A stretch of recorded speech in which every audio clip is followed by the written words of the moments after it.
Hello दोस्तों, नमस्कार। मैं हूं प्रिंस और कोचिंग जंक्शन पे आज मैं जीएस के सेक्शन में आपको बताऊंगा जनरल साइंस का सिलेबस, उसके सवाल और उसकी प्रकृति के बारे में। आप यूपीएसआई 2021 का टारगेट लेके चल रहे हैं तो आपके लिए ये क्लास आवश्यक होने वाली है, इंपॉर्टेंट होने वाली है। दोस्तों अभी नोटिफिकेशन नहीं आया है, आने वाला है, आप कमर कस लीजिए। और जो भी जीके की क्लास है उसमें मैं आपको जनरल साइंस की क्लास पढ़ाऊंगा और जनरल साइंस में क्या सिलेबस है, कैसे सवाल पूछे जाते हैं, इसको देख के हम अंदाजा लगा सकते हैं कि हमारी तैयारी की दिशा क्या रहने वाली है। देखिए एग्जाम पैटर्न क्या है, कितने सवाल पूछे जाते हैं, ये सारी चीजें हम अपने पिछले वीडियो में इकोलॉजी की क्लास में डिस्कस कर चुके हैं और हमारे चैनल पे बहुत सारे टीचर भी ये डिस्कस कर रहे हैं। तो मैं सीधे आपको जनरल साइंस के सिलेबस पे लेके चलता हूं कि जीके में जो आपका सामान्य विज्ञान का जो सिलेबस है, जनरल साइंस का सिलेबस है, इससे काफी मात्रा में सवाल पूछे भी जाते हैं। तो आपको इस सेक्शन को बहुत अच्छे से पढ़ना होगा और सवालों का स्तर भी काफी कठिन है। 2017 का अगर आप सवाल देखेंगे तो आपको समझ में आएगा कि सवाल काफी कठिन पूछे जाते हैं, तो आपको इसमें मेहनत करने की जरूरत है। सवालों की संख्या भी पर्याप्त रहती है। तो दोस्तों आप ध्यान दीजिए, आपको दो चीजें बहुत ध्यान से समझनी है। पहली चीज कि जनरल साइंस का सिलेबस क्या है उसको अच्छे से स्टडी कर लीजिएगा और दूसरी चीज प्रीवियस ईयर्स के कम से कम 5 साल के सवालों का आप अध्ययन करिए अच्छे से। मतलब आप एनालिटिकल अप्रोच रखिए, आप ये देखिए कि कौन कौन से सेक्शन ऐसे हैं जो ज्यादा फोकस किए जा रहे हैं, जहां से सवाल ज्यादा पूछा जा रहा है, ये चीज जानने का प्रयास करिए। और दूसरी चीज ये प्रयास करिए जानने का कि उन सवालों की प्रकृति क्या है, मतलब स्तर क्या है उनका।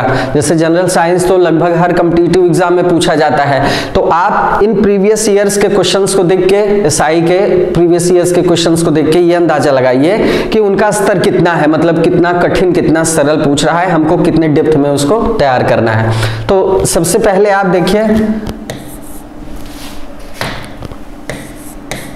सामान्य विज्ञान,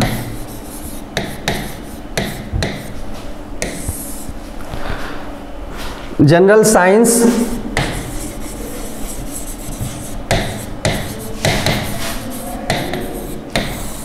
सामान्य विज्ञान या जनरल साइंस का सिलेबस मेंशन है। देखिएगा जो जीके का सिलेबस दिया गया है उसमें मूल विधि है, जीके है, उसमें आपको जनरल साइंस में बहुत ही स्पेसिफाइड सिलेबस नहीं है। आपको ये नहीं पता है कि उसमें कहां से सवाल पूछेगा, कि सिर्फ सामान्य विज्ञान या जनरल साइंस दे दिया गया है। तो दोस्तों आपको ये जानना जरूरी है, जब आप जो है जनरल साइंस के सवालों को देखेंगे प्रीवियस ईयर्स के क्वेश्चन के माध्यम से, तब आपको अंदाजा लग पाएगा कि कहां से सवाल पूछा जा रहा है। तो देखिए जनरल साइंस में आपको क्या क्या पढ़ना है, आपको ये जानना जरूरी है क्या क्या पढ़ना है। ये आपके सामने सिलेबस है दोस्तों। सामान्य विज्ञान के सिलेबस में सबसे पहले देखिए सामान्य विज्ञान का जो सिलेबस है वो 3 भागों में बटा हुआ है। एक आपका भौतिक विज्ञान है, एक रसायन विज्ञान है, एक जीव विज्ञान है। हर सेक्शन से सवाल पूछा जाता है। तो सबसे पहले हम कौन सा देखेंगे, भौतिक विषय को देखेंगे। देखिए एक एक चीजों को समझिएगा, टर्म्स को समझिएगा कि कौन कौन से टर्म्स जो है ऐसे इंपॉर्टेंट हैं जहां से हम सवाल अंदाजा लगा सकते हैं कि पूछा जाएगा। जैसे देखिए भौतिकी विषय में क्या क्या सेक्शन है, छोटी छोटी चीजें हैं जैसे इकाइयां और आयाम। इसमें जनरल एक इंट्रोडक्शन है फिजिक्स का या भौतिक विज्ञान का जनरल इंट्रोडक्शन है। इसमें इसके जितने आयाम हैं, जो भी यूनिट्स है वो पूछा जाएगा, जो भी इकाइयां हैं यूनिट्स हैं वो पूछा जाएगा। मोशन का मतलब गति होता है, गति से सवाल पूछा जाता है, गति के नियम पूछा जाता है। कार्य, ऊर्जा और बिजली, इलेक्ट्रिसिटी, यहां से सवाल पूछा जाता है। गुरुत्वाकर्षण, ग्रेविटी, जिसको ग्रेविटी कहते हैं, यहां से भी सवाल आता है।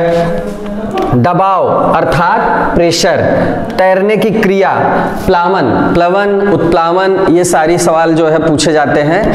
आपको इसको भी अच्छे से देखना होगा, इसके नियम देखने पड़ेंगे। भूतल तनाव, ये भी आपको देखना होगा, स्ट्रेस देखना होगा, चिपचिपापन, ये सारी चीजें आपको एक एक करके मैं बता रहा हूं। आप दिमाग में अपना एक आइडिया बनाइए कि जो फिजिक्स का सिलेबस होगा उसमें ये छोटी छोटी चीजें आपको पढ़नी है। किस स्रोत से पढ़ते हैं महत्वपूर्ण नहीं है, लेकिन ये चीजें कवर आपकी होनी चाहिए।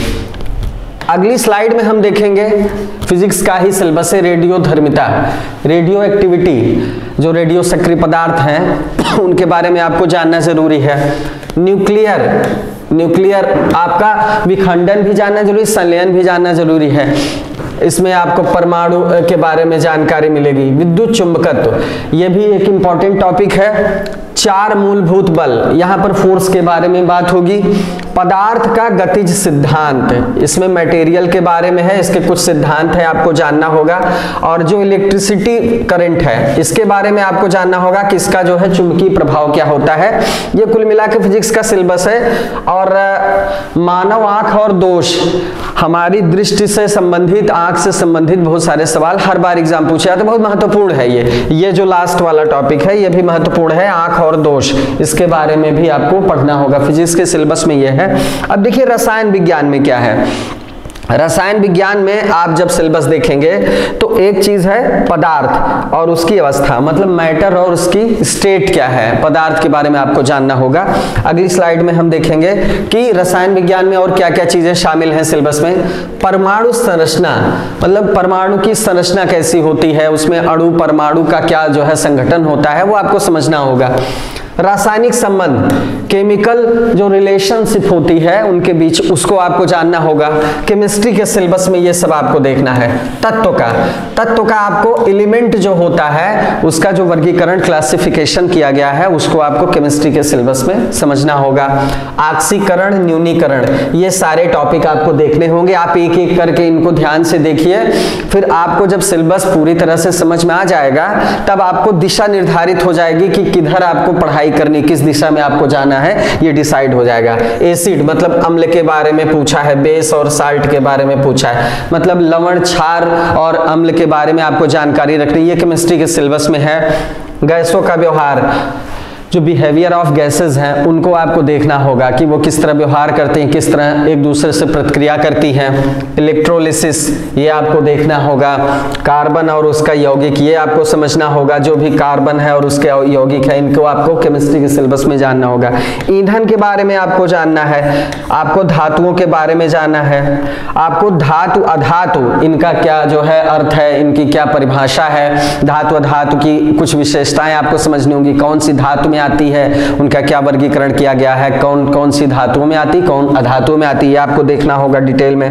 रासायनिक अभिक्रियाएं, केमिकल जो रिएक्शन होता है आपस में दो तत्वों का या अधिक से अधिक तत्वों का, वो आपको यहां देखना होगा। ये केमिस्ट्री का आपके सामने सिलेबस है। इलेक्ट्रोकेमिस्ट्री है, इसमें बहुत सारी ऐसी चीजें हैं जो आपको नहीं पढ़नी है।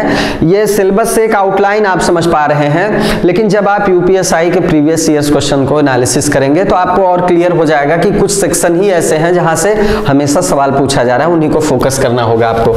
जैसे हाइड्रोकार्बन है, उत्प्रेरक है, महत्वपूर्ण ड्रग्स और रसायन की सूची, जो बहुत सारी ऐसी दवाएं हैं, ड्रग्स हैं, बहुत सारे ऐसे केमिकल्स हैं जो महत्वपूर्ण हैं हमारे दैनिक जीवन के लिए भी और औषधियों के लिए भी। पीएच पैमाने की अवधारणा, पीएच क्या है ये आपको जानना होगा। फिर यह है रसायन विज्ञान का सिलेबस। दोस्तों रसायन विज्ञान का भी सिलेबस कंप्लीट हो गया, आप समझ चुके होंगे छोटी छोटी चीजें जिसको आपको ध्यान रखना है।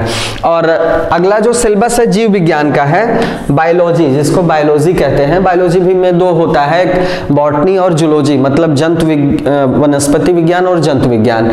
तो बायोलॉजी में क्या क्या चीजें शामिल है, बायोलॉजी बहुत महत्वपूर्ण है। व्यवहारिक जीवन से संबंधित बहुत सारे सवाल इसमें पूछे जाते हैं, जैसे रोगों से संबंधित सवाल पूछे जाते हैं, विटामिन से संबंधित सवाल पूछे जाते हैं, और ये हर परीक्षा में, आपके यूपीएसआई नहीं हर परीक्षा में महत्वपूर्ण होते हैं। तो आप देखेंगे थोड़ा सा क्लासिफिकेशन क्या क्या और चीजें शामिल हैं। जीव विज्ञान में दोस्तों परिचय इसका क्या है, जीवों का वर्गीकरण, क्लासिफिकेशन इसका देखना है हमको। सारे जीव जो है उनका वर्गीकरण किया गया है, संघ में किया गया है, वर्ग में किया गया है, कैसे है उनका क्रम आपको देखना होगा, याद करना होगा।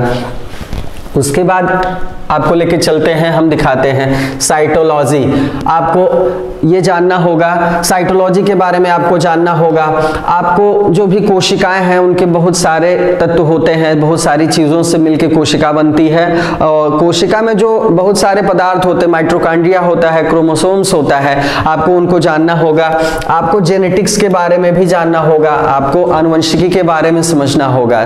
जेनेटिक्स मतलब आनुवंशिकी। आनुवंशिकी, कुछ रोग ऐसे होते हैं जो आनुवंशिक होते हैं, आनुवंशिकता किस तरह काम करती है पीढ़ी दर पीढ़ी, उसको समझना होगा। उसके लिए कौन सी चीजें जिम्मेदार होती हैं, जैसे गुणसूत्र होते हैं, उनका क्या काम है, कितने गुणसूत्र पाए जाते हैं, ये सब आप सवाल में देखेंगे। लेकिन ये चीजें आपको, इनकी अवधारणाएं आपको मजबूत करनी होंगी, समझना होगा अच्छे से।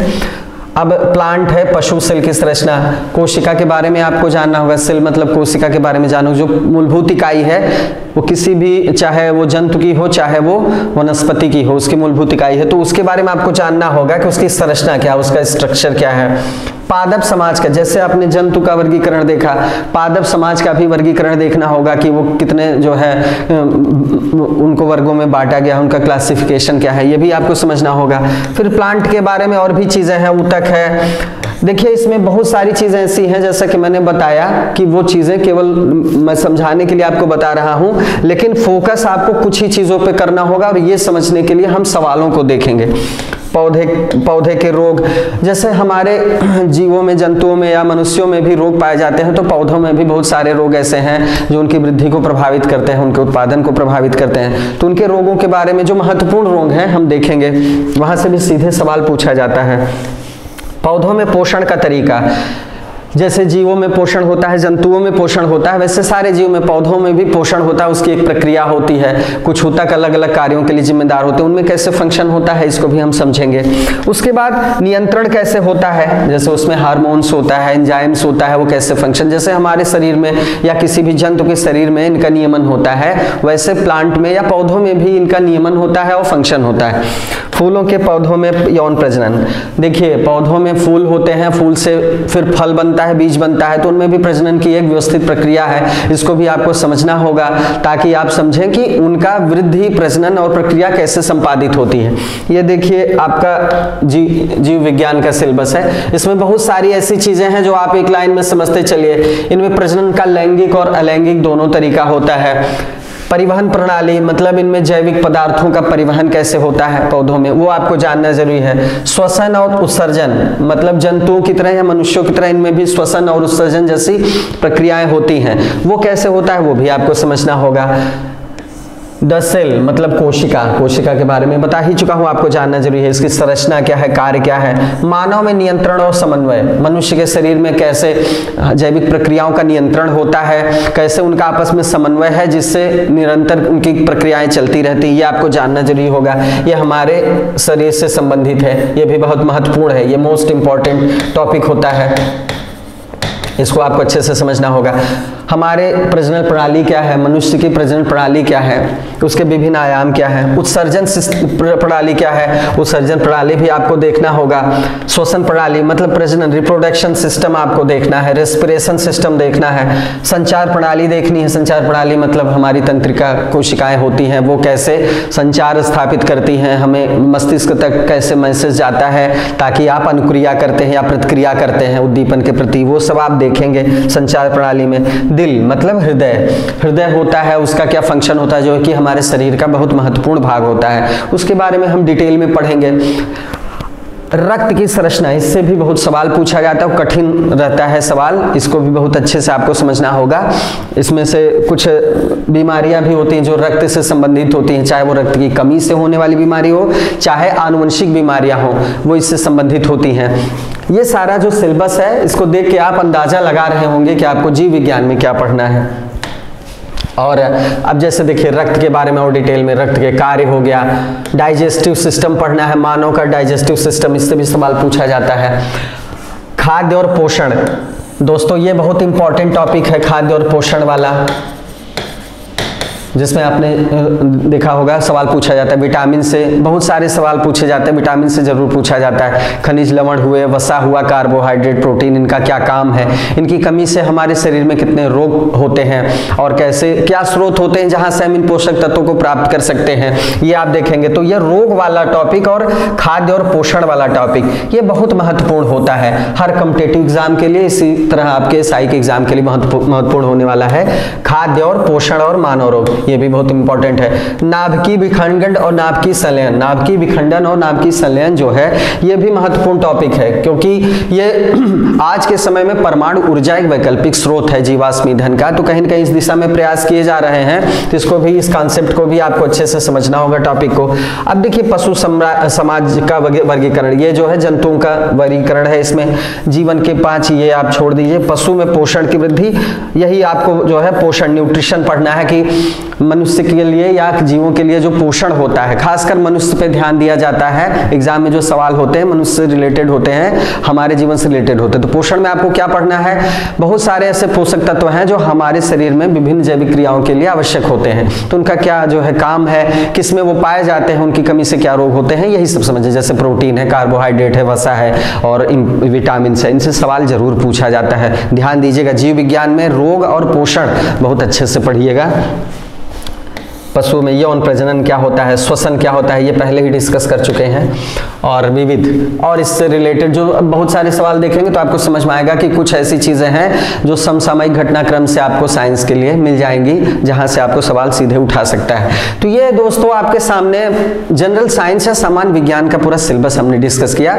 इससे आपको एक आउटलाइन तो पता ही चल चुकी होगी कि सामान्य विज्ञान से किस तरह के प्रश्न पूछे जा सकते हैं भविष्य में आपकी परीक्षा में। अब देखिए सिलेबस से तो आपको अंदाजा हो गया, मैं आपसे कहता हूं आप सिलेबस को अच्छे से स्टडी करिए, और दूसरी चीज प्रीवियस ईयर्स के क्वेश्चंस को फोकस करिए, कम से कम 5 साल के सवालों को अच्छे से स्टडी करिए, उनको देखिए, आप उनको सॉल्व न करिए लेकिन उनका एनालिसिस करिए, आपको पूरा क्लियर हो जाएगा कि हमको साइंस कहां से पढ़ना है, कितना पढ़ना है, और कितनी चीजें ऐसी हैं जो हमारे एग्जाम के लिए जरूरी नहीं है। ध्यान दीजिएगा दोस्तों, आपके लिए क्या नहीं पढ़ना है ये बहुत ज्यादा जरूरी है जानना, इसके बजाय कि क्या पढ़ना है, क्योंकि जब आप ऐसा करेंगे तो आप सिलेक्टिव पढ़ेंगे, और सिलेक्टिव पढ़ेंगे तभी आप इस एग्जाम में अच्छा स्कोर कर पाएंगे। वैसे आपके पास समय बहुत है, आप जो है पढ़िए और रिवीजन करिए। मैं थोड़ा सा आपको क्वेश्चन दिखाऊंगा, प्रीवियस ईयर्स के क्वेश्चंस दिखाऊंगा, ताकि आप कुछ अंदाजा और लगा सकें कि सवाल की प्रकृति क्या है।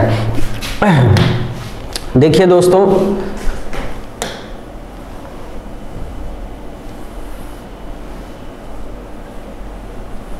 मैं आपको लेके चलता हूं एक सवाल पे, मैं आपको एक सवाल पे लेके चलता हूं। ये आपके सामने एक सवाल है, पूछा गया है, तो सवाल में आप देखेंगे क्या पूछा है बीमारी के बारे में। सवाल को हम पढ़ते हैं। फेफड़ों की ऐसी कौन सी बीमारी है जो क्रिस्टलीय सिलिका के अंतःश्वसन, अवधारण और उसके प्रति फुफ्फुसीय प्रतिक्रिया के कारण होती है, जो लंबे समय तक पत्थर तोड़ने और उत्खनन कार्य से जुड़े रहने की वजह से लोगों में पाई जाती है। राष्ट्रीय मानवाधिकार आयोग, राष्ट्रीय मानवाधिकार आयोग, राष्ट्रीय मानवाधिकार आयोग जो है ये आपका हो गया बीमारी, ठीक है। राष्ट्रीय मानवाधिकार आयोग क्या कह रहा है, इस बीमारी पर नियंत्रण और इसकी रोकथाम की आवश्यकता पर जोर दे रहा है। यहां पर देखिए बीमारी के बारे में पूछा है, ठीक है। जैसा कि मैंने आपको बताया कि रोग इंपॉर्टेंट है, तो इस सवाल में उसी पे ध्यान दिया गया है। फेफड़ों किसकी बीमारी है ये, फेफड़ों की बीमारी है ये, और फेफड़ों की बीमारी है, और ये किससे जुड़ी हुई है, ये देखिए फुफ्फुसी प्रतिक्रिया, मतलब फेफड़ों से जुड़ी हुई है। इसमें एक तत्व दिया गया है सिलिका, सिलिका पे ध्यान दीजिएगा, ये धूल के कणों में पाया जाता है सिलिका, और अंतःश्वसन में, अवधारण में, और ये फुफ्फुसी रिएक्शन होता है, फेफड़ों का रिएक्शन होता है, उसी की वजह से ये होता है। इस बीमारी में कण क्या है महत्वपूर्ण, सिलिका का कण है, और ये फेफड़ों से संबंधित बीमारी है, ये बहुत महत्वपूर्ण बीमारी है ये। इस पे मानवाधिकार बहुत ध्यान दे रहा है। देखिए ध्यान क्यों दे रहा है, दरअसल ये बीमारी ऐसी है जो श्रमिक वर्ग से जुड़ी हुई है या निचले तबके से जुड़ी हुई है, तो कहीं न कहीं मानवाधिकार आयोग ने इस आवश्यकता को समझा कि उनके रहन सहन या उनके जीवन स्तर से अगर ये बीमारी जुड़ी हुई तो उस पर ध्यान दिया जाए ताकि वो उस बीमारी से बचें। अब देखिएगा इसमें ऑप्शन जो दिया गया है, मेसोथेलियोमा सिलिकोसिस, चिरकालिक प्रतिरोधी फुफ्फुसीय रोग और फुफ्फुसीय कैंसर। ध्यान दीजिएगा यहां पूछ क्या रहा है, फेफड़ों की ऐसी कौन सी बीमारी, पूछ रहा है बीमारी के बारे में, कौन सी बीमारी है, तो इसमें देखिएगा उत्तर इसका होगा सिलिकोसिस। यहां पर आप एक चीज ये समझिएगा कि बीमारी के बारे में सवाल पूछ रहा है, रोगों के बारे में सवाल पूछ रहा है, तो बताने का मेरा मकसद ये है कि आप रोगों पे महत्वपूर्ण ध्यान दीजिएगा, जरूर सवाल पूछेगा, रोग से निश्चित सवाल पूछेगा। तो यहां पर ये सिलिकोसिस बीमारी है, इसी की वजह से क्या होता है, सिलिका के जो आपने सुना होगा खनन में कार्य करने वाले जो मजदूर होते हैं उनको ये बीमारी होती, खांसने की, दमा की बीमारी हो जाती है। ये सिलिका का जो कण होता है धूल में पाया जाता है, इसी की वजह से बीमारी होती, फेफड़े की बीमारी है ये। तो जाहिर सी बात है मानवाधिकार इसके लिए बहुत सक्रिय है। तो ये एक सवाल हुआ, आपने देखा रोग से। दूसरा सवाल देखेंगे दोस्तों, दूसरा सवाल है चींटियों के हमले से फसलों की सुरक्षा के लिए निम्नलिखित में से किस कीटनाशक का प्रयोग किया जाता है। यहां पर देखिए ये एक रसायन की बात है, ये केमिस्ट्री का एक तरह से सवाल है, अप्लाइड सवाल है। ये पूछ रहा है कि कौन सा ऐसा कीटनाशक है जो चींटियों के हमले से बचने के लिए, फसल जो होती है, फसल को चींटियां भी नुकसान पहुंचाती हैं, उसके वो तने को या जड़ों को काटती हैं, जिनसे उनका विकास रुक जाता है, तो उसके लिए कीटनाशक का प्रयोग किया जाता है। कौन सा कीटनाशक ऐसा होगा जिसका प्रयोग होगा। तो इससे आपको ये समझ में आता है, जैसा मैंने कहा कि क्वेश्चन को आप सॉल्व करने का प्रयास करिए ही करिए, लेकिन इसके साथ मैं सवाल आपको जो दिखा रहा हूं ये प्रीवियस ईयर्स का पेपर है, 2017 का यूपीएसआई का पेपर है जनरल साइंस का। आप इस पे ध्यान ये दीजिए कि सवाल कहां से पूछ रहा है, अब वो हमसे क्या जानना चाहता है, किन किन सेक्टर से, सेक्शन से सवाल पूछ रहा है, ये आपको महत्वपूर्ण ध्यान देना है। तो यहां आप देखेंगे कि किससे पूछ रहा है, ये कीटनाशकों से सवाल पूछ रहा है, जैविक रसायनों से पूछ रहा है। कुछ रसायन जैविक भी होते हैं, कुछ केमिकल ऐसे होते हैं जो नुकसानदायक भी होते हैं। तो देखिए कपूर है, लवण जल है, एंड्रिन है, इनमें से कोई नहीं है। तो आपको 3 पे फोकस करना है, 3 विकल्प आपके सामने हैं, कपूर, लवण जल और एंड्रिन। कपूर हम जानते हैं दोस्तों, कपूर हमारे दैनिक जीवन में भी जो है व्यवहृत होता है, मतलब व्यवहार होता है इसका। तो कपूर इसका सही जवाब है। कपूर की गंध जो होती है बहुत तीखी होती है, तो अगर चींटियों को भगाना हो या फसलों से इनकी सुरक्षा करनी हो तो हम कपूर का इस्तेमाल करते हैं। तो यहाँ पर हम कपूर, एक रसायन के बारे में हमने जाना जो हमारे दैनिक जीवन में भी महत्वपूर्ण है। तो कहीं ना कहीं इस तरह के बहुत सारे रसायन मिलेंगे जिनका आप प्रयोग पढ़ेंगे, वो किस तरह से हमारे जीवन के लिए आवश्यक है, रोगों से बचाव के लिए आवश्यक है, उनका क्या व्यवहारिक प्रयोग है। तो आपको एक आइडिया लगा कि हमको साइंस में ऐसे रसायनों के बारे में भी जानकारी रखना आवश्यक है। तो आप कपूर के अलावा भी जो भी रसायन महत्वपूर्ण है आप उसको ध्यान दीजिएगा, पढ़िएगा। अगला सवाल हम देखेंगे दोस्तों, अगला सवाल आपका ये है, आदर्श परिस्थिति में एक नए पादप या पौधे में, देखिए हिंदी शब्द कठिन है इसमें, पुनरुज्जीवित और विकसित करने के लिए एक कोशिका। देखिए सवाल को बहुत अच्छे से समझिएगा, कई बार हिंदी में सवाल इतना कठिन होता है कि आपके लिए सवाल को समझना ही मुश्किल हो जाता है। तो घबराइए मत, आप कीवर्ड्स को पकड़िए कि सवाल पूछ क्या रहा है, घबराने की जरूरत नहीं। अगर आपको सवाल का उत्तर आता है तो आप कर ले जाएंगे। यहाँ पर पुनरुज्जीवित पूछ रहा है और विकसित करने के एक कोशिका के गुण को किसके रूप में जाना जाता है। ध्यान दीजिएगा, थोड़ी सी इंग्लिश अच्छी करिएगा अपनी, क्योंकि कई बार क्या होता है बाइलिंगुअल आपको होना पड़ेगा। अगर थोड़ा इंग्लिश आपकी अच्छी रहेगी तो ऐसे सवालों को हल करने में आपको आसानी होगी। और देखिए यहाँ पर ये पूछ रहा है पादप के बारे में कि नया पादप या पौधा जो है, पुनर्जीवित का मतलब है फिर से वो जीवित हो या उसका नया एक प्ररूप तैयार हो, और विकसित का मतलब आप समझ रहे हैं कि वो विकास करे। तो कौन सा एक कोशिका के गुण को इसके रूप में जाना जाता है, क्लोन के रूप में या कैलस के रूप में या प्लूरोपोटेंसी के रूप में या टोटीपेटेंसी के रूप में। देखिए जो पौधे की कलम लगाई जाती है, आपने सुना होगा जैसे हमको कोई नया पौधा लगाना है तो हम कलम के माध्यम से भी लगाते हैं, या हम जनक पौधे के बीच से दूसरा पौधा लगाने का प्रयास करते हैं। तो यहाँ क्या पूछ रहा है, यहाँ पूछ रहा है कि यहाँ इसका जवाब देखिए ये होगा टोटीपोटेंसी। टोटीपोटेंसी से क्या होता है, कलम लगाई जाती है पौधों की, वो सबसे ज्यादा सक्षम होती है आनुवंशिक गुणों के वाहक के रूप में। जैसे मान लीजिए आपको गुलाब, एग्जाम्पल से सरल भाषा में समझाते हैं, गुलाब का पौधा है, आपको गुलाब का दूसरा पौधा लगाना है, ठीक है।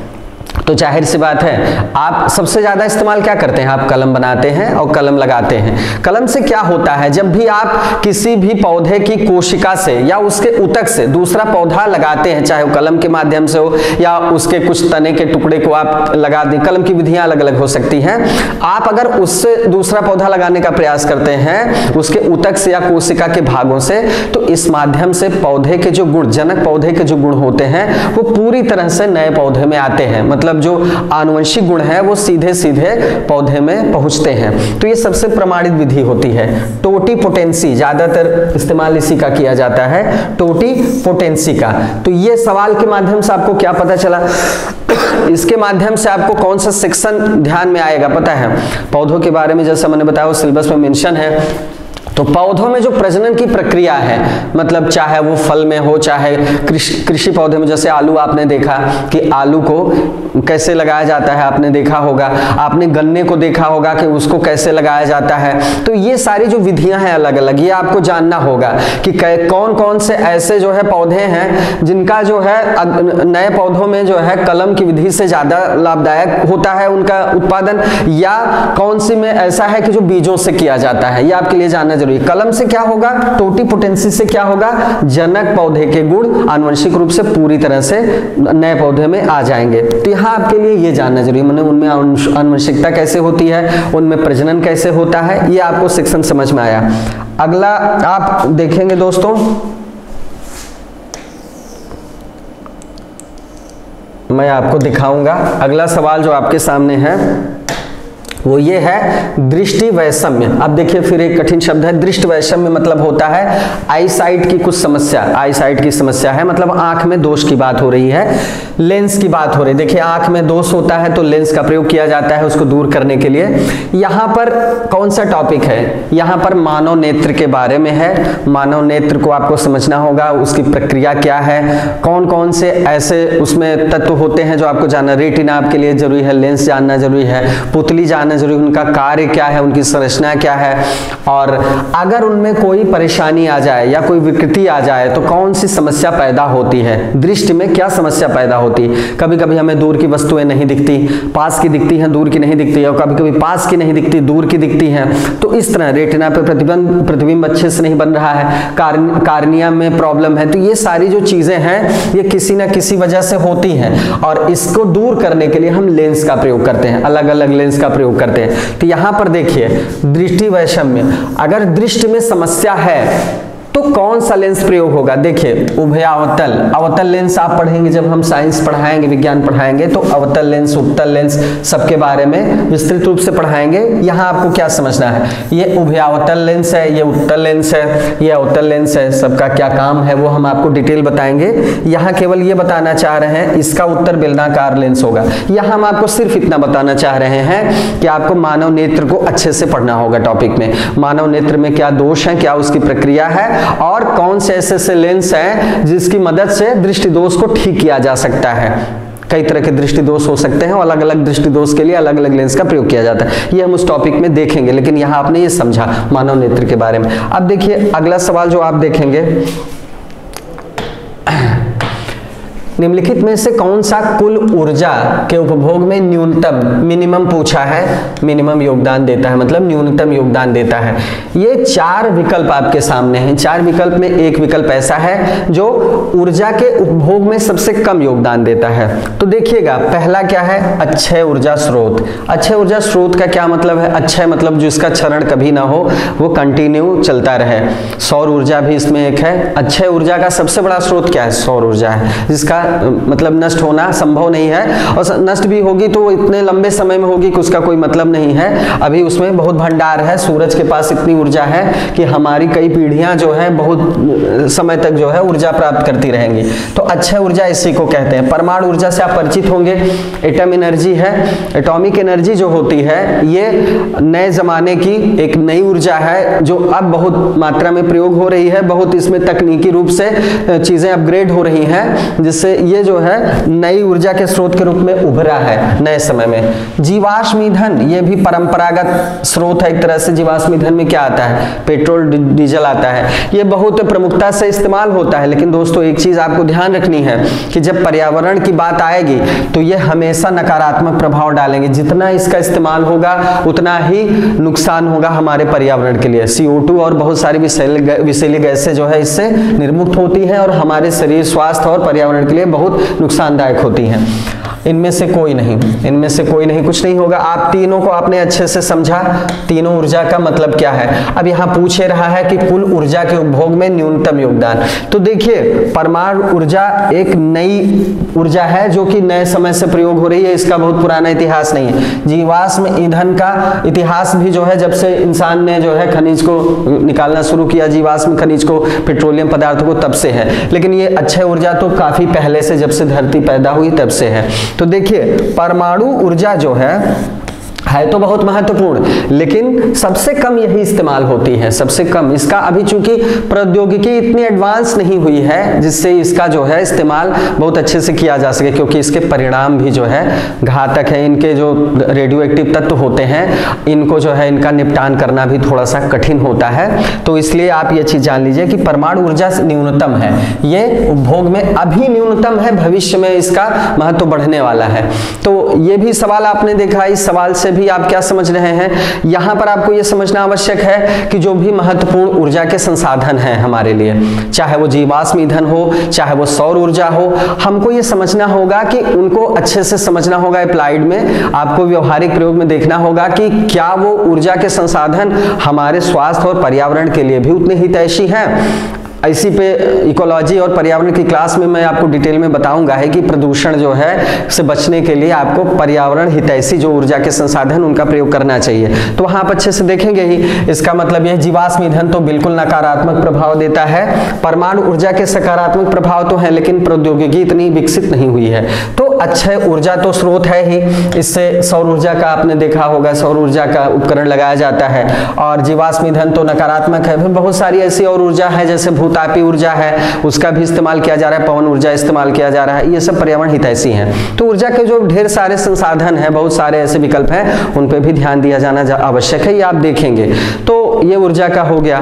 अब दोस्तों देखिए, इससे आप बहुत कुछ समझ पा रहे होंगे कि हमको क्या क्या सेक्शन ऐसे हैं जहां पे फोकस करना है, कैसे कैसे सवाल पूछे जाएंगे। आगे भी हम जब सवाल आपसे डिस्कस करेंगे तो आपको अंदाजा मिल जाएगा कि हमको साइंस में, जनरल साइंस में कौन कौन से ऐसे सेक्शन हैं जहां पर ज्यादा फोकस करना है और कौन कौन सी ऐसी चीजें हैं जिनको सामान्य रूप से पढ़ना है। तो आज की क्लास में इतना ही दोस्तों, और सामान्य विज्ञान की अगली क्लास में आपसे मुलाकात होगी। अपना ख्याल रखिए, पढ़ाई करिए। All the best. Thank you. जय हिंद।